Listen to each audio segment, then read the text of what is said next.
हाँ जी प्यारे दोस्तों, स्वागत है ਤੁਹਾਡੇ ਆਪਣੇ ਚੈਨਲ ਗਗਨ ਐਜੂਕੇਸ਼ਨ ਦੇ ਉੱਪਰ। ਪਿਛਲੀ ਦੋ ਵੀਡੀਓਜ਼ ਦੇ ਵਿੱਚ ਅਸੀਂ ਐਨਸੀਈਆਰਟੀ 6th ਕਲਾਸ ਨੂੰ ਕਵਰ ਕਰਿਆ ਹੈਗਾ। ਜਿਹੜੇ ਦੋ ਪਾਰਟਸ ਆਏ ਸੀ ਸਾਡੇ ਵੀਡੀਓ ਦੇ, ਉਸ ਦੇ ਵਿੱਚ ਅਸੀਂ ਐਨਸੀਈਆਰਟੀ ਹਿਸਟਰੀ 6th ਕਲਾਸ ਨੂੰ ਕਵਰ ਕਰਿਆ। ਇਸ ਵੀਡੀਓ ਦੇ ਵਿੱਚ ਅਸੀਂ 7ਵੀਂ ਜਮਾਤ ਕਲਾਸ 7th ਨੂੰ ਸ਼ੁਰੂ ਕਰਨ ਜਾ ਰਹੇ ਹਾਂ ਜੀ।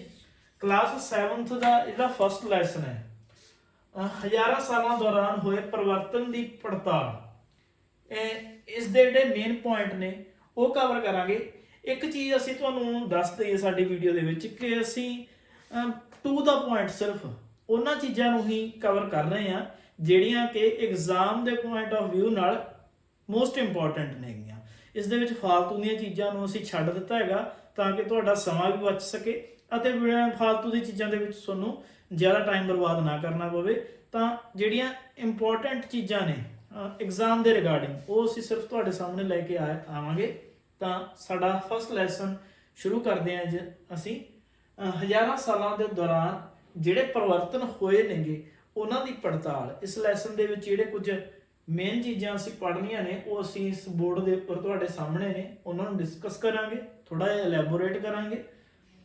जे असीं इस लैसन की गल करिए तो इस लैसन दे विच 5 हैडिंग्स दिते हुए ने। पहला है नवी ਅਤੇ पुरानी शब्दावली, ਇਹਦੇ ਬਾਰੇ ਗੱਲ ਕਰਾਂਗੇ। ਤੇ ਉਸ ਤੋਂ ਬਾਅਦ ਇਤਿਹਾਸਕਾਰ ਅਤੇ ਉਹਨਾਂ ਦੇ ਸਰੋਤ। ਜਿਹੜੇ ਇਤਿਹਾਸਕਾਰ ਨੇ ਉਹ ਆਪਣੀਆਂ ਜਿਹੜੀਆਂ ਚੀਜ਼ਾਂ ਨੇਗੀਆਂ ਉਹਨਾਂ ਨੂੰ ਪੁਖਤਾ ਕਰਨ ਦੇ ਲਈ ਇਤਿਹਾਸ ਦੀ ਕਿਵੇਂ ਸਟੱਡੀ ਕਰਦੇ ਨੇ, ਕਿਹੜੇ ਕਿਹੜੇ ਸੋਰਸ ਨੇ ਜਿਹੜੇ ਉਹਨਾਂ ਤੇ ਡਿਪੈਂਡ ਨੇਗੇ, ਕਿਹੜੇ ਸੋਰਸ ਤੋਂ ਕਿਸ ਤਰ੍ਹਾਂ ਦੀ ਜਾਣਕਾਰੀ ਮਿਲਦੀ ਹੈ, ਇਹਦੇ ਬਾਰੇ ਦੱਸਿਆ ਗਿਆ ਹੈਗਾ। तीसरा हैगा जी नवे राजनीतिक ਅਤੇ समाजिक समूह। इस समय के दौरान ਜਿਹੜਾ ਇਹ ਸਮਾਂ ਸੀ, ਇਹ ਸਮਾਂ ਲਗਭਗ 750 ਈਸਵੀ ਤੋਂ ਲੈ ਕੇ 1750 ਈਸਵੀ ਤੱਕ ਦਾ ਮੰਨਿਆ ਗਿਆ ਹੈਗਾ। ਇਸ ਦੇ ਵਿੱਚ ਨਵੇਂ ਕੁਝ ਰਾਜਨੀਤਿਕ, ਪੋਲੀਟੀਕਲ ਤੇ ਸੋਸ਼ਲ ਜਿਹੜੇ ਗਰੁੱਪ ਸੀ ਉਹ ਸਾਹਮਣੇ ਆਏ ਸੀਗੇ। ਪੁਰਾਣੇ ਦੀ ਹੋਂਦ ਜਿਹੜੀ ਸੀ ਖਤਮ ਹੋ ਗਈ ਸੀ, ਨਵੇਂ ਗਰੁੱਪ ਬਣੇ ਸੀ, ਉਹਨਾਂ ਬਾਰੇ ਗੱਲ ਕੀਤੀ ਗਈ ਹੈਗੀ। चौथे पॉइंट ਦੇ ਵਿੱਚ ਖੇਤਰ ਤੇ ਸਮਰਾਜ ਬਾਰੇ ਗੱਲ ਕੀਤੀ ਹੈ ਕਿ ਕਿਸ ਰੀਜਨ ਨੂੰ ਕਿਸ ਨਾਮ ਦੇ ਨਾਲ ਜਾਣਿਆ ਜਾਂਦਾ ਸੀ ਤੇ ਕਿਸ ਸਮੇਂ ਦੌਰਾਨ ਉਹ ਕਿਵੇਂ ਵੱਧਦਾ ਜਾਂ ਘਟਦਾ ਰਿਹਾ, ਉਸ ਦੀਆਂ ਸੀਮਾਵਾਂ ਨੇ ਜਿਹੜੀਆਂ ਉਹ ਬਦਲਦੀਆਂ ਰਹੀਆਂ ਨੇ।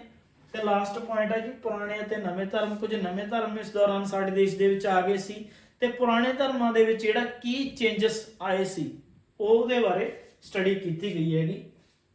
ਤਾਂ ਸ਼ੁਰੂ ਕਰਦੇ ਹਾਂ ਜੀ ਸਾਡਾ ਅੱਜ ਦਾ ਟੌਪਿਕ। ਤਾਂ ਇਸ ਲੈਸਨ ਜਦੋਂ ਇਹ ਲੈਸਨ ਸਟਾਰਟ ਹੁੰਦਾ ਤਾਂ ਸਭ ਤੋਂ ਪਹਿਲਾਂ ਇਹਦੇ ਵਿੱਚ ਦੋ ਨਕਸ਼ਾਕਾਰ ਨੇ ਜਿਹੜੇ ਜੀਓਗ੍ਰਾਫਰ ਨੇ ਉਹਨਾਂ ਦਾ ਨਾਮ ਆਉਂਦਾ। ਸਭ ਤੋਂ ਪਹਿਲਾਂ ਅਲ ਅਦਰੀਸੀ ਅਰਬ ਜੀਓਗ੍ਰਾਫਰ ਹੋਏ ਨੇਗੇ। ਉਹਨਾਂ ਨੇ 1154 ਈਸਵੀ ਦੇ ਵਿੱਚ ਭਾਰਤ ਦਾ ਇੱਕ ਨਕਸ਼ਾ ਬਣਾਇਆ ਸੀ ਜਿਹੜਾ ਅੱਜ ਦੇ ਨਕਸ਼ੇ ਦੇ ਨਾਲੋਂ ਬਿਲਕੁਲ ਉਲਟ ਸੀ। ਉਲਟ ਕਿਉਂ ਸੀਗਾ? ਕਿਉਂਕਿ ਅੱਜ ਦੇ ਨਕਸ਼ੇ ਦੇ ਵਿੱਚ ਜਿਹੜਾ ਦੱਖਣੀ ਭਾਰਤ ਹੈ, ਜੇ ਅਸੀਂ ਇੰਡੀਆ ਦੇ ਮੈਪ ਦੀ ਗੱਲ ਕਰੀਏ ਤਾਂ ਇਹ ਵਾਲਾ ਹਿੱਸਾ ਜਿਹੜਾ ਦੱਖਣੀ ਭਾਰਤ ਹੈਗਾ ਉਸ ਨੂੰ ਉਸ ਸਥਾਨ ਤੇ ਦਿਖਾਇਆ ਗਿਆ ਜਿੱਥੇ ਅਸੀਂ ਉੱਤਰੀ ਭਾਰਤ ਦੇਖਦੇ ਹਾਂ। ਸਾਡਾ ਨਾਰਥ ਇੰਡੀਆ ਵਾਲੇ ਪਾਰਟ ਦੇ ਵਿੱਚ ਇੱਥੇ ਦੱਖਣੀ ਭਾਰਤ ਨੂੰ ਦਿਖਾਇਆ ਗਿਆ ਹੈਗਾ ਅਲ ਇਦਰੀਸੀ ਦੁਆਰਾ, ਠੀਕ ਹੈ ਜੀ। ਅਤੇ ਸ਼੍ਰੀਲੰਕਾ ਨੂੰ ਉੱਪਰ ਵੱਲ ਦਿਖਾਇਆ ਗਿਆ ਤੇ ਇਸ ਤੋਂ ਉੱਪਰ ਵੱਲ ਕੀ ਦਿਖਾਈ ਗਈ ਹੈਗੀ? ਸ਼੍ਰੀਲੰਕਾ ਦਿਖਾਈ ਗਈ ਹੈ। ਇਸ ਦਾ ਭਾਵ ਕੀ ਹੈ ਕਿ ਉਸਨੇ ਜਿਹੜਾ ਮੈਪ ਸੀ ਇੰਡੀਆ ਦਾ ਉਹ ਉਲਟਾ ਬਣਾਇਆ ਹੈਗਾ। ਨਾਰਥ ਇੰਡੀਆ, ਸਾਊਥ ਇੰਡੀਆ, ਫਿਰ ਅੱਗੇ ਸ਼੍ਰੀਲੰਕਾ ਦਿਖਾਈ ਗਈ ਹੈ। ਉਸ ਤੋਂ ਬਾਅਦ ਲਗਭਗ 600 ਸਾਲ ਬਾਅਦ ਇੱਕ ਮੈਪ ਬਣਿਆ ਹੈਗਾ ਜਿਹੜਾ ਇੱਕ ਫ੍ਰੈਂਚ ਜੀਓਗ੍ਰਾਫਰ ਨੇ ਬਣਾਇਆ ਸੀਗਾ। ਉਸ ਦੇ ਵਿੱਚ ਜਿਹੜੀਆਂ ਚੀਜ਼ਾਂ ਦਿਖਾਈਆਂ ਗਈਆਂ ਨੇ ਉਹ ਥੋੜੀਆਂ ਅੱਜ ਦੇ ਸਮੇਂ ਦੇ ਨਾਲ ਮਿਲਦੀਆਂ ਜੁਲਦੀਆਂ ਨੇਗੀਆਂ। ਉਸਨੇ ਸਾਊਥ ਇੰਡੀਆ ਨੂੰ ਇਸੇ ਪਾਰਟ ਦੇ ਵਿੱਚ ਦਿਖਾਇਆ ਹੈਗਾ ਤੇ ਜਿਹੜੇ ਕੋਸਟਲ ਰੀਜਨ ਨੇ ਉਹ ਕਾਫੀ ਵਧੀਆ ਤਰੀਕੇ ਨਾਲ ਉਹਨਾਂ ਨੂੰ ਐਲੈਬੋਰੇਟ ਕੀਤਾ ਗਿਆ, ਦਿਖਾਇਆ ਗਿਆ ਹੈਗਾ ਮੈਪ ਦੇ ਵਿੱਚ। ਅੱਜ ਵੀ ਅਸੀਂ ਦੇਖਦੇ ਹਾਂ ਤਾਂ ਉਹ ਕਾਫੀ ਹੱਦ ਤੱਕ ਉਹਨਾਂ ਦੀ ਜਿਹੜੀ ਜੀਓਗ੍ਰਾਫੀਕਲ ਲੋਕੇਸ਼ਨਸ ਹੈ ਉਹ ਮਿਲਦੀਆਂ ਨੇਗੀਆਂ। ਤਾਂ ਇਹ ਮੈਪ ਦੀ ਗੱਲ ਹੋਈ ਸੀ ਜੀ। ਉਸ ਤੋਂ ਬਾਅਦ ਅਸੀਂ ਗੱਲ ਕਰਦੇ ਹਾਂ ਸਾਡਾ ਪਹਿਲਾ ਟੌਪਿਕ ਹੈ ਨਵੀਂ ਅਤੇ ਪੁਰਾਣੀ ਸ਼ਬਦਾਵਲੀ। ਕਿਉਂਕਿ ਜਦੋਂ ਇਤਿਹਾਸ ਪੜ੍ਹਿਆ ਜਾਂਦਾ ਹੈਗਾ ਤਾਂ ਇਤਿਹਾਸ ਪੜ੍ਹਨ ਵੇਲੇ ਦੇਖਿਆ ਜਾਂਦਾ ਹੈਗਾ ਕਿ ਸ਼ਬਦਾਂ ਦੇ ਵਿੱਚ ਕਾਫੀ ਅੰਤਰ ਆ ਜਾਂਦਾ ਹੈ। ਵਿਆਕਰਨ ਰੂਪ ਦੇ ਵਿੱਚ ਤਾਂ ਆਉਂਦਾ ਹੀ ਹੈ ਪਰ ਇਹਨਾਂ ਦੇ ਅਰਥਾਂ ਦੇ ਵਿੱਚ ਵੀ ਕਾਫੀ ਬਦਲਾਅ ਆ ਜਾਂਦਾ। ਅਰਥ ਨੇ ਜਿਹੜੇ ਉਹ ਚੇਂਜ ਹੋ ਜਾਂਦੇ ਨੇ ਸਮੇਂ ਦੇ ਨਾਲ, ਕਿਉਂਕਿ ਇਤਿਹਾਸ ਇੱਕ ਲੰਬਾ ਸਮਾਂ ਹੁੰਦਾ ਹੈਗਾ। ਤਾਂ ਇਹਨਾਂ ਦੇ ਹਰੇਕ ਫਾਰਸੀ ਲੈਂਗੁਏਜ ਹੈ ਉਸ ਸਮੇਂ ਯੂਜ਼ ਕੀਤੀ ਜਾਂਦੀ ਸੀ। ਉਸ ਸਮੇਂ ਦੀ ਜਿਹੜੀ ਫਾਰਸੀ ਸੀ ਜਾਂ ਹੁਣ ਦੀ ਫਾਰਸੀ ਹੈ ਤਾਂ ਅਸੀਂ ਦੇਖਾਂਗੇ ਉਹਦੇ ਵਿੱਚ ਬਹੁਤ ਬਦਲਾਅ ਆ ਚੁੱਕਿਆ ਹੈਗਾ। ਉਸ ਸਮੇਂ ਦੀ ਸੰਸਕ੍ਰਿਤ ਹੈ, ਹੁਣ ਦੀ ਸੰਸਕ੍ਰਿਤ ਹੈ। ਉਸ ਸਮੇਂ ਜਿਹੜੀਆਂ ਭਾਸ਼ਾਵਾਂ ਬੋਲੀਆਂ ਜਾਂਦੀਆਂ ਸੀਗੀਆਂ ਉਹ ਹੋਰ ਸੀ, ਜਾਂ ਜੇ ਉਹੀ ਬੋਲੀਆਂ ਜਾਂਦੀਆਂ ਨੇ ਹੁਣ ਤਾਂ ਉਹਨਾਂ ਦੇ ਵਿੱਚ ਕਾਫੀ ਬਦਲਾਵ ਆ ਚੁੱਕੇ ਨੇਗੇ। ਤਾਂ ਕੁਝ ਸ਼ਬਦਾਂ ਦਾ ਉਦੋਂ ਇਸਤੇਮਾਲ ਕੀਤਾ ਗਿਆ ਹੈਗਾ ਜਿਨ੍ਹਾਂ ਦਾ ਉਸ ਸਮੇਂ ਮੀਨਿੰਗ ਕੁਝ ਹੋਰ ਸੀ, ਅੱਜ ਮੀਨਿੰਗ ਕੁਝ ਹੋਰ ਹੈ। ਤਾਂ ਸਭ ਤੋਂ ਪਹਿਲਾਂ ਅਸੀਂ ਗੱਲ ਕਰਦੇ ਹਾਂ ਜੀ ਫਾਰਸੀ ਇਤਿਹਾਸਕਾਰ ਸੀ ਇੱਕ ਮਿਨਹਾਜ-ਏ-ਸਿਰਾਜ। ਇਹਨੇ ਸਾਡੇ ਅੱਜ ਅਸੀਂ ਹਿੰਦੁਸਤਾਨ ਸਾਡੇ ਦੇਸ਼ ਦੇ ਲਈ ਸ਼ਬਦ ਯੂਜ਼ ਕਰਦੇ ਹਾਂ ਕਿ ਸਾਡਾ ਦੇਸ਼ ਭਾਰਤ ਹੈਗਾ, ਜਿਸ ਨੂੰ ਹਿੰਦੁਸਤਾਨ ਵੀ ਅਸੀਂ ਕਹਿ ਦਿੰਦੇ ਹਾਂ। ਪਰ ਮਿਨਹਾਜ-ਏ-ਸਿਰਾਜ ਜਿਹੜਾ ਫਾਰਸੀ ਹਿਸਟੋਰੀਅਨ ਸੀ, ਇਸ ਨੇ ਹਿੰਦੁਸਤਾਨ ਸ਼ਬਦ ਕਿਸ ਖੇਤਰ ਦੇ ਲਈ ਇਸਤੇਮਾਲ ਕੀਤਾ ਸੀ ਤਾਂ ਉਹ ਖੇਤਰ ਸਨ ਪੰਜਾਬ, ਹਰਿਆਣਾ, ਗੰਗਾ ਯਮੁਨਾ ਜਿਹਦੇ ਵਿੱਚ ਯੂਪੀ ਬਿਹਾਰ ਵਾਲਾ ਇਲਾਕਾ ਆ ਜਾਂਦਾ ਹੈ। ਇਹਨਾਂ ਖੇਤਰਾਂ ਦੇ ਲਈ ਜਿਹੜਾ ਹਿੰਦੁਸਤਾਨ ਸ਼ਬਦ ਹੈ ਉਹ ਇਸਤੇਮਾਲ ਕੀਤਾ ਸੀਗਾ। ਉਸ ਤੋਂ ਬਾਅਦ ਹਿੰਦੁਸਤਾਨ ਜਿਹੜਾ ਸ਼ਬਦ ਹੈ ਉਸਦਾ ਇਸਤੇਮਾਲ ਉਹਨਾਂ ਖੇਤਰਾਂ ਦੇ ਲਈ ਕੀਤਾ ਜਾਣ ਲੱਗਾ ਜਿਹੜੇ ਮੁਗਲ ਸੱਤਾ ਦੇ ਅਧੀਨ ਆਉਂਦੇ ਸੀ, ਮੁਗਲ ਸਲਤਨਤ ਦੇ ਅਧੀਨ ਆਉਂਦੇ ਸੀ।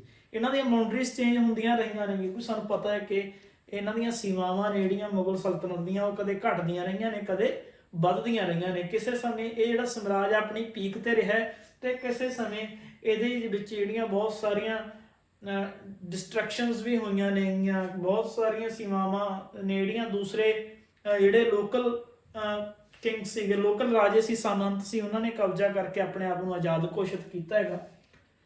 ਤਾਂ ਇਸੇ ਤਰ੍ਹਾਂ ਹੀ ਹਿੰਦੁਸਤਾਨ ਸ਼ਬਦ ਦਾ ਉਦੋਂ ਅਰਥ ਮੁਗਲ ਸਲਤਨਤ ਦੇ ਰਾਜ ਤੋਂ ਲਿਆ ਜਾਂਦਾ ਸੀਗਾ। ਬਾਅਦ ਦੇ ਵਿੱਚ ਇਸ ਸ਼ਬਦ ਦਾ ਜਿਹੜਾ ਇਸਤੇਮਾਲ ਹੈਗਾ ਬਾਬਰ ਨੇ 14ਵੀਂ ਸਦੀ ਦੇ ਵਿੱਚ ਵੀ ਕੀਤਾ ਹੈਗਾ। ਉਸਨੇ ਪੂਰਾ ਜਿਹੜਾ ਨਾਰਥ ਇੰਡੀਆ ਹੈਗਾ ਉਸਦੇ ਪੌਣ ਪਾਣੀ ਨੂੰ, ਉੱਥੋਂ ਦੀ ਵੈਜੀਟੇਸ਼ਨ ਨੂੰ ਡਿਸਕ੍ਰਾਈਬ ਕਰਨ ਦੇ ਲਈ ਜਿਹੜਾ ਇਹ ਸ਼ਬਦ ਹੈ ਉਹ ਇਸਤੇਮਾਲ ਕੀਤਾ ਹੈਗਾ। ਇਸੇ ਤਰ੍ਹਾਂ ਇੱਕ ਵਰਡ ਹੈ ਜੀ ਵਿਦੇਸ਼ੀ, ਫੋਰਨਰ। ਅੱਜ ਅਸੀਂ ਵਿਦੇਸ਼ੀ ਉਸ ਵਿਅਕਤੀ ਨੂੰ ਕਹਿੰਦੇ ਆ ਜਿਹੜਾ ਦੂਸਰੇ ਦੇਸ਼ ਦਾ ਹੋਵੇ, NRI ਹੋਵੇ, ਦੂਸਰੇ ਦੇਸ਼ ਦਾ ਪਰਮਾਨੈਂਟ ਸਿਟੀਜ਼ਨ ਹੋਵੇ, ਇੱਥੇ ਸਾਡੇ ਦੇਸ਼ ਦੇ ਵਿੱਚ ਆਇਆ ਹੋਵੇ ਘੁੰਮਣ ਫਿਰਨ ਜਾਂ ਰਹਿਣ ਆਇਆ ਹੋਵੇ। ਪਰ ਉਸ ਸਮੇਂ ਇਹ ਸ਼ਬਦ ਦਾ ਅਰਥ ਇਸ ਤਰ੍ਹਾਂ ਨਹੀਂ ਲਿਆ ਜਾਂਦਾ ਸੀ। ਉਦੋਂ ਵਿਦੇਸ਼ੀ ਉਸ ਵਿਅਕਤੀ ਨੂੰ ਕਿਹਾ ਜਾਂਦਾ ਸੀ ਜਿਹੜਾ ਕਿ ਇੱਕ ਪਿੰਡ ਤੋਂ ਦੂਸਰੇ ਪਿੰਡ ਜਾਂਦਾ ਸੀ। ਜਿਵੇਂ ਆਪਣਾ ਕੋਈ ਪਿੰਡ ਹੈਗਾ, ਆਪਣੇ ਪਿੰਡ ਦੇ ਵਿੱਚ ਕੋਈ ਦੂਸਰੇ ਪਿੰਡ ਤੋਂ ਬੰਦਾ ਆ ਗਿਆ, ਰਹਿਣ ਲੱਗ ਗਿਆ ਜਾਂ ਥੋੜਾ ਬਹੁਤ ਉਹ ਕੰਮ ਕਰਨ ਦੇ ਲਈ ਆਇਆ ਤਾਂ ਉਸ ਨੂੰ ਕੀ ਕਿਹਾ ਜਾਂਦਾ ਸੀ? ਵਿਦੇਸ਼ੀ ਕਿਹਾ ਜਾਂਦਾ ਸੀ। ਤਾਂ ਸ਼ਬਦਾਵਲੀਆਂ ਦੇ ਵਿੱਚ ਜਿਹੜਾ ਚੇਂਜ ਹੈ ਉਹ ਆਉਂਦਾ ਰਿਹਾ ਹੈਗਾ, ਭਾਸ਼ਾਵਾਂ ਦੇ ਵਿੱਚ ਵੀ ਆਉਂਦਾ ਰਿਹਾ ਤੇ ਸ਼ਬਦਾਂ ਦੇ ਅਰਥਾਂ ਦੇ ਵਿੱਚ ਵੀ ਆਉਂਦਾ ਰਿਹਾ ਤੇ ਹੁਣ ਵੀ ਆਇਆ।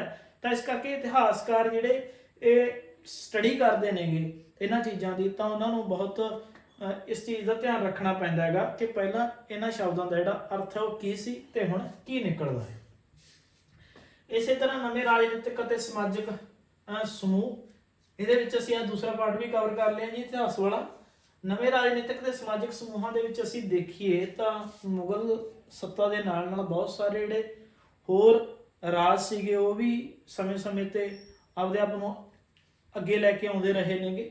ਚੌਲ ਚੇਰ ਪਾਂਡੇ ਆਏ ਸੀ ਸਾਊਥ ਇੰਡੀਆ 'ਚ, ਪਹਿਲਾਂ ਪੜ੍ਹ ਚੁੱਕੇ ਹੈਗੇ। ਉਸ ਤੋਂ ਬਾਅਦ ਜਿਹੜੀ ਸਾਡੇ ਸਲਤਨਤ ਪੀਰੀਅਡ ਚੱਲਿਆ ਸੀਗਾ ਆਪਣਾ ਇੰਡੀਆ ਦੇ ਵਿੱਚ, ਜਿਹਦੇ ਵਿੱਚ ਤੁਗਲਕ ਵੰਸ਼ ਹੋ ਗਿਆ, ਲੋਧੀ ਵੰਸ਼ ਹੋ ਗਿਆ, ਇਹ ਸਾਰੇ ਵੰਸ਼ ਸ਼ਾਮਿਲ ਨੇਗੇ। ਉਹਨਾਂ ਦੇ ਸਮੇਂ ਅਲੱਗ-ਅਲੱਗ ਜਿਹੜੇ ਕਿੰਗ ਸੀਗੇ ਉਹ ਅੱਗੇ ਆਏ, ਉਹਨਾਂ ਨੇ ਆਪਣੇ ਕਿੰਗਡਮ ਜਿਹੜਾ ਸੀ ਉਹਨਾਂ ਨੂੰ ਵਧਾਇਆ, ਇੱਕ ਦੂਸਰੇ ਤੇ ਹਮਲੇ ਕਰਦੇ ਸੀਗੇ ਜਾਂ ਅਲੱਗ-ਅਲੱਗ ਖੇਤਰਾਂ ਨੂੰ ਜਿੱਤਣ ਦੀ ਕੋਸ਼ਿਸ਼ ਕਰਦੇ ਸੀ। ਉਸੇ ਦੌਰਾਨ ਭਾਰਤ ਦਾ ਜਿਹੜਾ ਇਹ ਵਾਲਾ ਹਿੱਸਾ ਹੈਗਾ,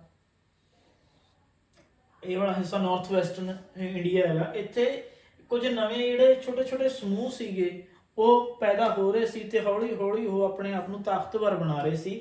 ਤਾਂ ਉਹਨਾਂ ਨੂੰ ਇੱਕ ਨਵਾਂ ਨਾਮ ਦਿੱਤਾ ਗਿਆ ਜੀ ਰਾਜਪੂਤ। ਰਾਜਪੂਤ ਦਾ ਨਾਮ ਉਹਨਾਂ ਨੂੰ ਦਿੱਤਾ ਗਿਆ ਹੈਗਾ। ਰਾਜਪੂਤ ਹੈ ਜਿਹੜਾ ਸ਼ਬਦ ਉਹ ਮੇਨਲੀ ਰਾਜਪੁੱਤਰ ਸ਼ਬਦ ਤੋਂ ਬਣਿਆ ਹੈਗਾ।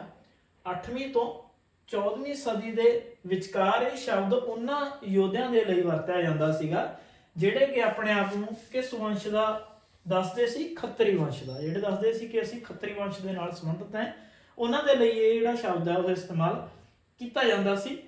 ਰਾਜਪੂਤ ਬੇਸਿਕਲੀ ਰਾਜਪੁੱਤਰ ਸ਼ਬਦ ਤੋਂ ਇਹ ਬਣਿਆ ਹੈਗਾ।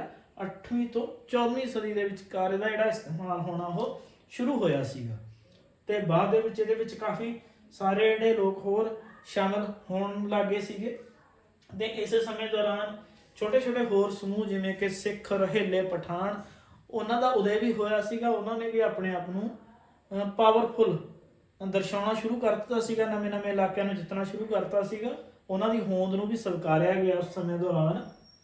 ਤੇ ਉਸ ਤੋਂ ਬਾਅਦ ਇਹਦੇ ਵਿੱਚ ਖੇਤਰ ਤੇ ਸਮਰਾਜ ਦੀ ਅਸੀਂ ਪਹਿਲਾਂ ਗੱਲ ਕਰ ਚੁੱਕੇ ਹਾਂ ਕਿ ਅਲੱਗ-ਅਲੱਗ ਖੇਤਰ ਸੀ ਜਿਹੜੇ ਉਹ ਸਮੇਂ-ਸਮੇਂ ਤੇ ਬਦਲਦੇ ਰਹਿੰਦੇ ਸੀ, ਅਲੱਗ-ਅਲੱਗ ਰਾਜਿਆਂ ਦੇ।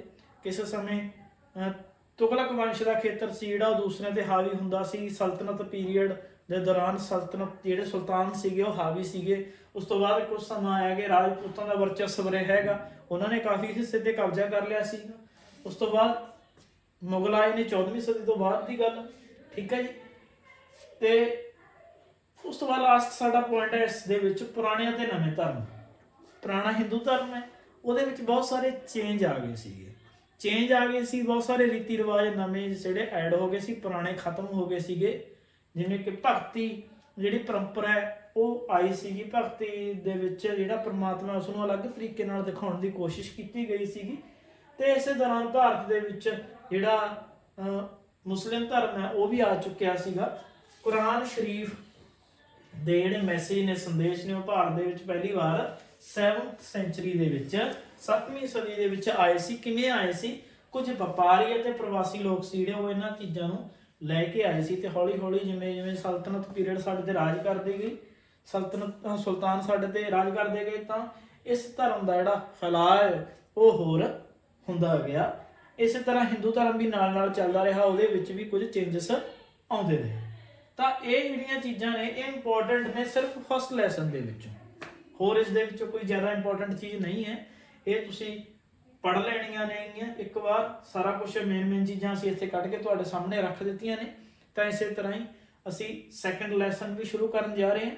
ਉਸ ਦੇ ਵਿੱਚ ਅਸੀਂ ਦੇਖਾਂਗੇ ਕਿ ਕੀ ਇੰਪੋਰਟੈਂਟ ਚੀਜ਼ਾਂ ਨੇ ਜਿਹੜੀਆਂ ਤੁਹਾਡੇ ਲਈ ਜ਼ਰੂਰੀ ਨੇ, ਉਹ ਸਿਰਫ ਤੁਹਾਨੂੰ ਅਸੀਂ ਪੜ੍ਹਾਵਾਂਗੇ।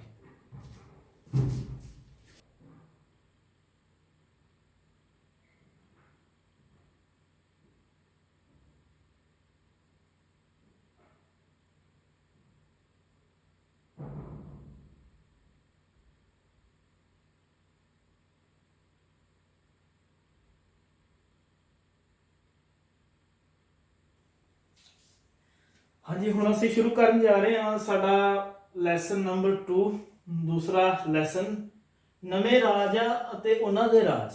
ਇਹਦੇ ਵਿੱਚ ਅਸੀਂ ਨਵੇਂ ਰਾਜਿਆਂ ਬਾਰੇ ਗੱਲ ਕਰਾਂਗੇ ਜਿਨ੍ਹਾਂ ਨੇ ਉਸ ਸਮੇਂ ਦੌਰਾਨ ਅਲੱਗ-ਅਲੱਗ ਖੇਤਰਾਂ ਦੇ ਰਾਜ ਕੀਤਾ। ਪੁਰਾਣੇ ਰਾਜਿਆਂ ਨਾਲੋਂ ਅਲੱਗ ਪੁਰਾਣੇ ਜਿਹੜੇ ਰਾਜਵੰਸ਼ ਸੀ ਉਹ ਖਤਮ ਹੋ ਗਏ ਸੀ ਤੇ ਉਹਨਾਂ ਦੀ ਥਾਂ ਤੇ ਕੁਝ ਨਵੇਂ ਜਿਹੜੇ ਵੰਸ਼ ਸੀ ਉਹ ਉੱਭਰ ਕੇ ਸਾਹਮਣੇ ਆਏ ਸੀ। ਉਹਨਾਂ ਬਾਰੇ ਅਸੀਂ ਇਸ ਲੈਸਨ ਦੇ ਵਿੱਚ ਪੜ੍ਹਾਂਗੇ। ਤਾਂ 7ਵੀਂ ਸਦੀ ਤੱਕ ਦੀ ਜੇ ਅਸੀਂ ਗੱਲ ਕਰੀਏ ਤਾਂ ਜਿਹੜਾ ਸਾਡਾ ਉਪ ਮਹਾਦੀਪ ਸੀਗਾ, ਸਾਡਾ ਦੇਸ਼ ਸੀਗਾ, ਉਸਦੇ ਅਲੱਗ-ਅਲੱਗ ਖੇਤਰਾਂ ਦੇ ਵਿੱਚ ਅਲੱਗ-ਅਲੱਗ ਪ੍ਰਕਾਰ ਦੇ ਜਿਹੜੇ ਜ਼ਮੀਂਦਾਰ ਸੀ, ਵੱਡੇ ਵੱਡੇ ਭੂਸਵਾਮੀ ਸੀਗੇ ਉਹ, ਅਤੇ ਯੋਧੇ ਸਰਦਾਰ ਸੀ, ਉਹ ਹੁਣ ਹੋਂਦ ਦੇ ਵਿੱਚ ਆ ਚੁੱਕੇ ਸੀਗੇ। ਸਾਮੰਤ ਹੁੰਦੇ ਸੀ ਜਿਹੜੇ ਰਾਜਿਆਂ ਦੇ, ਉਹ ਕਾਫੀ ਸ਼ਕਤੀਸ਼ਾਲੀ ਹੋ ਗਏ ਸੀ, ਜਾਂ ਵੱਡੇ ਵੱਡੇ ਜ਼ਮੀਂਦਾਰ ਸੀ ਉਹਨਾਂ ਕੋਲੇ ਕਾਫੀ ਸ਼ਕਤੀਆਂ ਆ ਚੁੱਕੀਆਂ ਸਨ। ਤੇ ਉਹ ਹੁਣ ਆਪਣੇ ਆਪ ਨੂੰ ਇੱਕ ਸਾਮੰਤ ਦੇ ਵਿੱਚ ਰਾਜਾ, ਛੋਟੇ ਲੋਕਲ ਰਾਜਾ ਦੇ ਰੂਪ ਦੇ ਵਿੱਚ ਦੇਖਣ ਲੱਗੇ ਸੀਗੇ।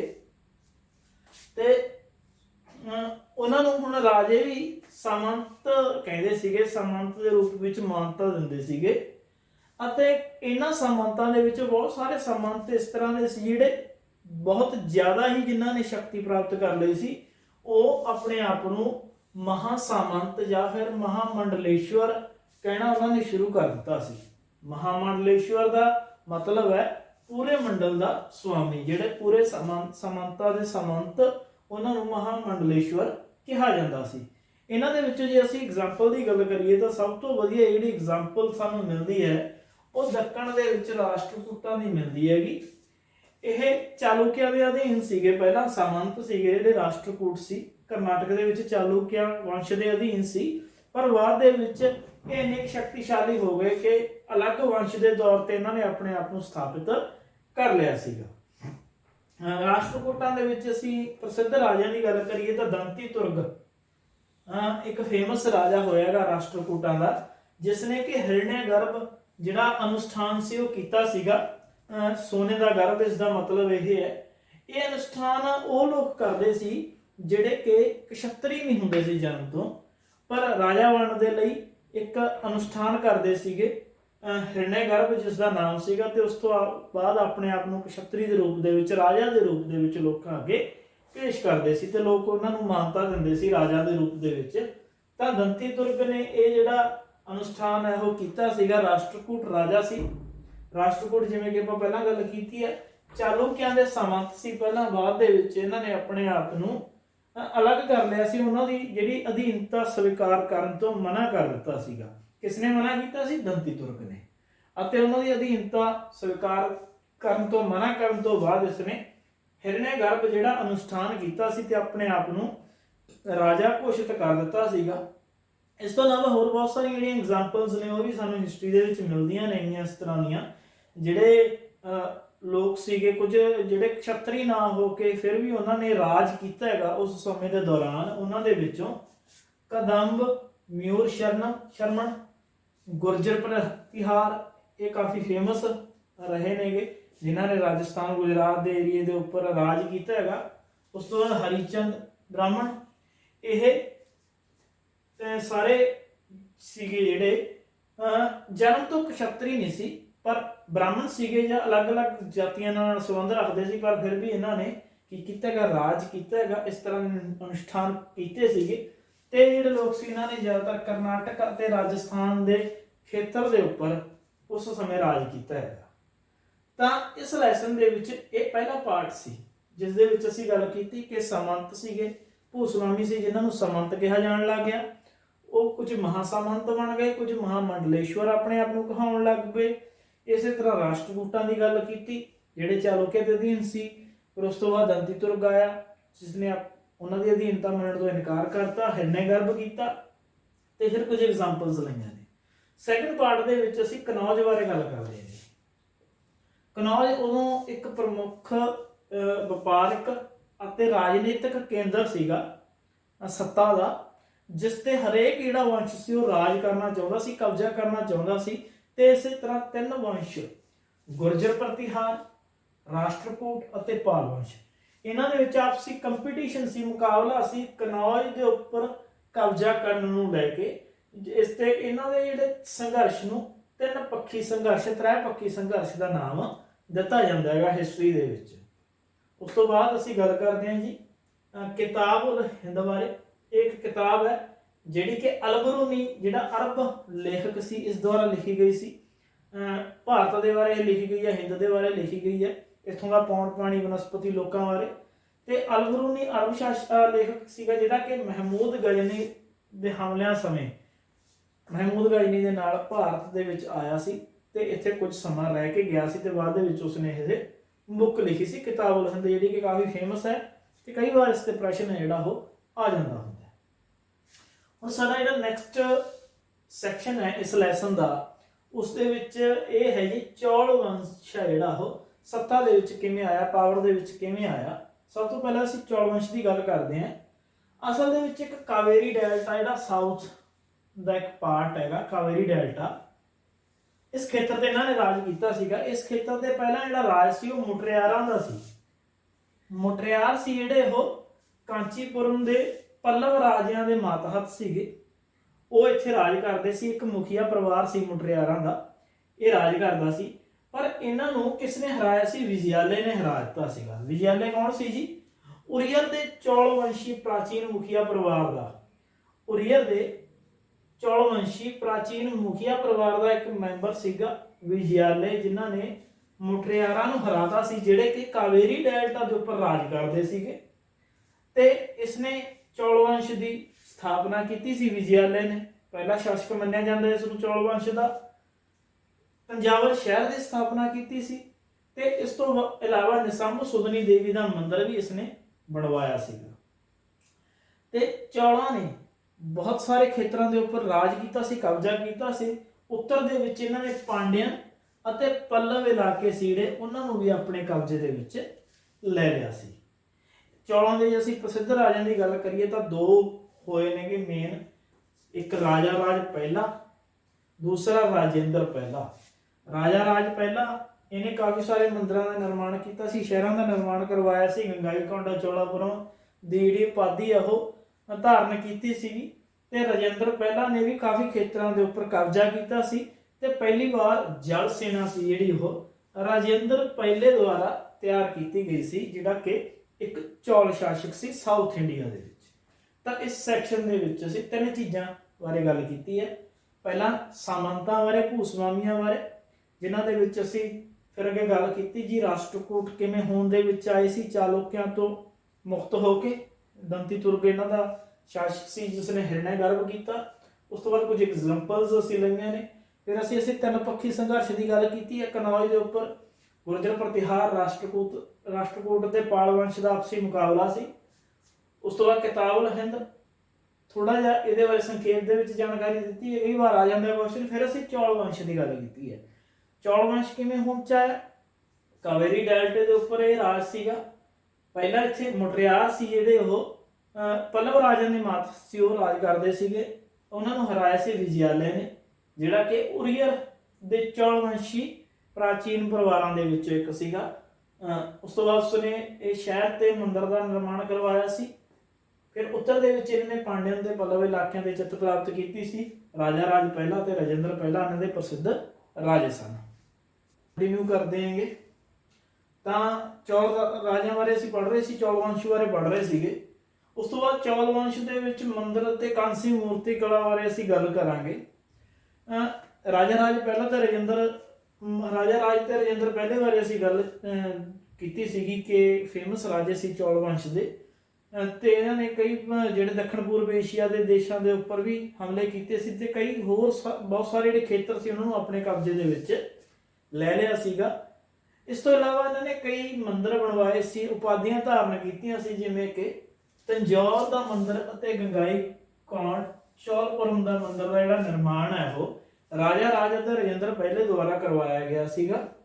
ਇਸ ਤੋਂ ਇਲਾਵਾ ਚੌਲ ਵੰਸ਼ ਦੀਆਂ ਜਿਹੜੀਆਂ ਕਾਂਸੀ ਦੀਆਂ ਬਣਾਈਆਂ ਗਈਆਂ ਮੂਰਤੀਆਂ ਨੇ ਉਹ ਵੀ ਵਰਲਡ ਫੇਮਸ ਰਹੀਆਂ ਨੇ ਉਸ ਸਮੇਂ ਦੌਰਾਨ, ਜਿਨ੍ਹਾਂ ਦੇ ਵਿੱਚੋਂ ਅਸੀਂ ਨਟਰਾਜ ਦੀ ਜੇ ਗੱਲ ਕਰੀਏ ਤਾਂ ਚੌਲ ਵੰਸ਼ ਦੇ ਵਿੱਚ ਬਣਾਈ ਗਈ ਕਾਂਸੇ ਦੀ ਇੱਕ ਪ੍ਰਸਿੱਧ ਮੂਰਤੀ ਹੈ, ਜਿਸ ਨੂੰ ਕਿ ਪੂਰੇ ਵਿਸ਼ਵ ਦੇ ਵਿੱਚ ਪ੍ਰਸਿੱਧੀ ਮਿਲੀ ਹੈਗੀ।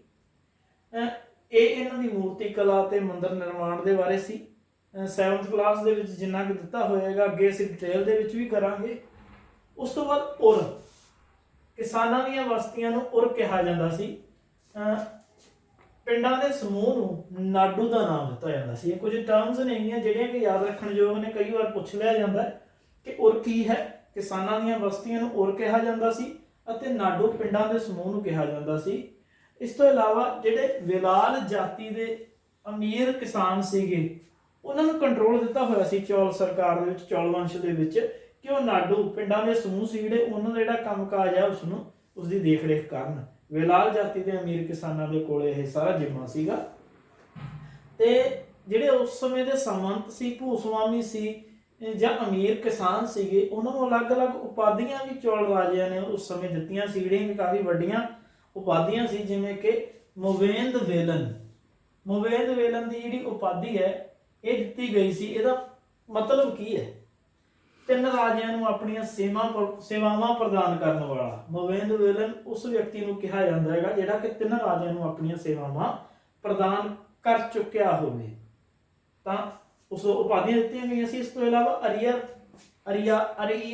ਇਹ ਪ੍ਰਧਾਨ, ਇਹਦਾ ਭਾਵ ਹੈ ਪ੍ਰਧਾਨ। ਇਹ ਉਪਾਧੀ ਵੀ ਉਸ ਸਮੇਂ ਸਾਮੰਤਾਂ ਨੂੰ ਦਿੱਤੀ ਗਈ ਸੀ, ਭੂਸਵਾਮੀਆਂ ਨੂੰ ਚੌਲ ਰਾਜਿਆਂ ਦੁਆਰਾ ਦਿੱਤੀ ਗਈ ਸੀ। ਇਸ ਤੋਂ ਇਲਾਵਾ ਭੂਮੀ ਹੈ ਜਿਹੜੀ, ਭੂਮੀ ਨੂੰ 5 ਭਾਗਾਂ ਦੇ ਵਿੱਚ ਉਸ ਸਮੇਂ ਦੇ ਦੌਰਾਨ ਵੰਡਿਆ ਗਿਆ ਸੀ, ਜਿਹੜੀ ਕਿ ਅਲੱਗ-ਅਲੱਗ ਪਰਪਸ ਦੇ ਲਈ ਯੂਜ਼ ਕੀਤੀ ਜਾਂਦੀ ਸੀ। ਉਹ ਕਿਹੜੀ ਸੀ ਉਹ ਦੇਖਦੇ ਹਾਂ ਜੀ ਅਸੀਂ। ਸਭ ਤੋਂ ਪਹਿਲਾਂ ਵੇਲਨ ਵਗਾਈ ਭੂਮੀ। ਵੇਲਨ ਵਗਾਈ ਭੂਮੀ ਉਹ ਭੂਮੀ ਹੁੰਦੀ ਸੀ ਜਿਸ ਦਾ ਸਵਾਮੀ ਸੀ ਜਿਹੜਾ ਉਹ ਗੈਰ ਬ੍ਰਾਹਮਣ ਕਿਸਾਨ ਹੁੰਦਾ ਸੀਗਾ। ਜਿਹੜੇ ਕਿ ਬ੍ਰਾਹਮਣ ਨਹੀਂ ਹੁੰਦੇ ਸਨ ਉਹਨਾਂ ਦੀ ਭੂਮੀ ਨੂੰ ਵੇਲਨ ਵਗਾਈ ਭੂਮੀ ਕਿਹਾ ਜਾਂਦਾ ਸੀਗਾ। ਬ੍ਰਹਮ ਦੇ ਭੂਮੀ ਉਹ ਸੀ ਜਿਹੜੀ ਕਿ ਬ੍ਰਾਹਮਣਾਂ ਨੂੰ ਗਿਫਟ ਦੇ ਰੂਪ ਦੇ ਵਿੱਚ, ਉਪਹਾਰ ਦੇ ਰੂਪ ਦੇ ਵਿੱਚ ਦਿੱਤੀ ਜਾਂਦੀ ਸੀ। ਸ਼ਾਲਾ ਭੂਮੀ ਉਹ ਭੂਮੀ ਹੁੰਦੀ ਸੀ ਜਿਹੜੀ ਕਿਸੇ ਸਕੂਲ ਦੇ ਰੱਖ ਰਖਾਵ ਦੇ ਲਈ ਦਿੱਤੀ ਜਾਂਦੀ ਸੀ, ਜਿਹੜਾ ਉਹਦਾ ਖਰਚਾ ਸੀ ਸਾਰਾ ਉਸ ਭੂਮੀ ਤੋਂ ਚਲਾਇਆ ਜਾਂਦਾ ਸੀਗਾ। ਦੇਵਦਾਨ ਜਾਂ ਫਿਰ ਤਿਰਨਮ ਟੁਕਨੀ ਇਹ ਉਹ ਭੂਮੀ ਨੂੰ ਕਿਹਾ ਜਾਂਦਾ ਸੀ ਜਿਹੜੀ ਕਿ ਮੰਦਿਰਾਂ ਨੂੰ ਗਿਫਟ ਦੇ ਰੂਪ ਦੇ ਵਿੱਚ ਦਿੱਤੀ ਜਾਂਦੀ ਸੀ। ਇਸ ਤੋਂ ਇਲਾਵਾ ਲਾਸਟ ਆਈਡੀ ਉਹ ਪਲੀ ਚੰਦਨ ਜੈਨ ਸੰਸਥਾਵਾਂ ਨੂੰ ਦਿੱਤੀ ਗਈ ਭੂਮੀ ਨੂੰ ਪਲੀ ਚੰਦਨ ਦਾ ਨਾਮ ਦਿੱਤਾ ਜਾਂਦਾ ਸੀ। ਤਾਂ ਵੇਲਨ ਬਗਾਈ ਜਿਹੜੀ ਕਿ ਗੈਰ ਬ੍ਰਾਹਮਣ ਕਿਸਾਨ ਸੀ ਉਹਨਾਂ ਦੀ ਮਲਕੀਅਤ ਵਾਲੀ ਭੂਮੀ ਨੂੰ ਵੇਲਨ ਬਗਾਈ ਕਿਹਾ ਜਾਂਦਾ ਸੀ। ਬ੍ਰਹਮ ਦੇ ਜਿਹੜੀ ਕਿ ਬ੍ਰਾਹਮਣਾਂ ਨੂੰ ਦਿੱਤੀ ਜਾਂਦੀ ਸੀ ਉਪਹਾਰ ਦੇ ਰੂਪ ਦੇ ਵਿੱਚ।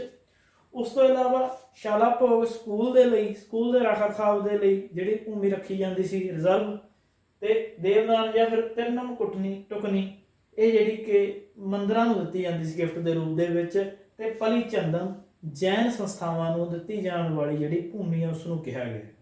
ਤਾਂ ਇਹ ਇਸ ਲੈਸਨ ਦੇ ਵਿੱਚ ਲੈਸਨ ਸੈਕੰਡ ਨਵੇਂ ਰਾਜਾ ਅਤੇ ਉਹਨਾਂ ਦੇ ਰਾਜ ਦੇ ਵਿੱਚ ਇੰਨਾ ਹੀ ਸੀ ਜਿਹੜਾ ਕਿ ਅਸੀਂ ਪੜ੍ਹਿਆ ਹੈਗਾ। ਇੰਪੋਰਟੈਂਟ ਜਿਹੜਾ ਅਸੀਂ ਪੜ੍ਹਿਆ ਹੈਗਾ ਉਹ, ਤੇ ਬਾਕੀ ਤਾਂ ਬਹੁਤ ਕੁਝ ਹੈ ਪਰ ਐਗਜ਼ਾਮ ਦੇ ਪੁਆਇੰਟ ਆਫ ਵਿਊ ਦੇ ਨਾਲ ਇਹ ਚੀਜ਼ਾਂ ਇੰਪੋਰਟੈਂਟ ਨੇਗੀਆਂ। ਤੁਹਾਨੂੰ ਇਹ ਅਸੀਂ ਕਰਵਾਤੀਆਂ ਡਿਟੇਲ ਦੇ ਵਿੱਚ। ਉਮੀਦ ਹੈ ਤੁਹਾਨੂੰ ਸਮਝ ਆ ਗਈਆਂ ਹੋਣਗੀਆਂ। ਤੇ ਇਸ ਤੋਂ ਇਲਾਵਾ ਅਸੀਂ ਥਰਡ ਲੈਸਨ ਹੁਣ ਸ਼ੁਰੂ ਕਰ ਦਿਆਂਗੇ। ਇਹਦੇ ਨਾਲ ਹੀ ਥੋੜ੍ਹੇ ਸਮੇਂ ਬਾਅਦ ਅਸੀਂ ਵੀਡੀਓ ਵੀ ਲੈ ਕੇ ਆਵਾਂਗੇ ਤੁਹਾਡੇ ਸਾਹਮਣੇ। ਤਾਂ ਸਭ ਤੋਂ ਪਹਿਲਾਂ ਇੱਕ ਛੋਟੀ ਜਿਹੀ ਰਿਕੁਐਸਟ ਇਹ ਹੈ ਕਿ ਤੁਸੀਂ ਸਾਡੇ ਚੈਨਲ ਨੂੰ ਸ਼ੇਅਰ ਤੇ ਸਬਸਕ੍ਰਾਈਬ ਜ਼ਰੂਰ ਕਰੋ, ਕਿਉਂਕਿ ਜਿਵੇਂ ਜਿਵੇਂ ਵਿਊ ਇਸ ਦੇ ਵਧਣਗੇ ਸਾਨੂੰ ਹੁੰਗਾਰਾ ਮਿਲੂਗਾ, ਅਸੀਂ ਹੋਰ ਵਧੀਆ ਵੀਡੀਓਜ਼ ਤੁਹਾਡੇ ਸਾਹਮਣੇ ਲੈ ਕੇ ਪੇਸ਼ ਹੋਵਾਂਗੇ। ਤਾਂ ਆਉਣ ਵਾਲੀ ਵੀਡੀਓ ਤੱਕ ਦੇਖਦੇ ਰਹੋ ਸਾਡੀਆਂ ਪੁਰਾਣੀਆਂ ਵੀਡੀਓਜ਼। Thank you.